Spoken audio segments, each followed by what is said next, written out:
Hello guys, today I'll show you a very easy way to import Blender project into the Unity.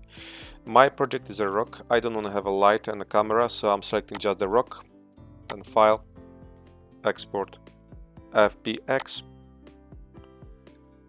change the name if you need to,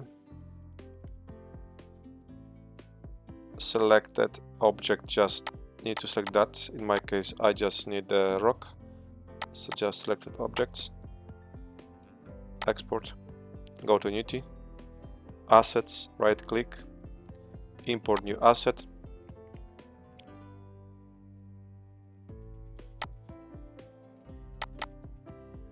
rock, import.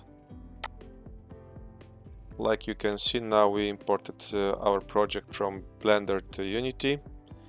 We need texture, so import new asset on the desktop. I should have one texture. Yeah. Select the rock, put the texture on the mesh render, and like you can modify everything, but that will be everything for me. So now you can see how to easily import Blender project into Unity. Thank you very much. If you have any question, just write them in the comment. Thank you. Cheers.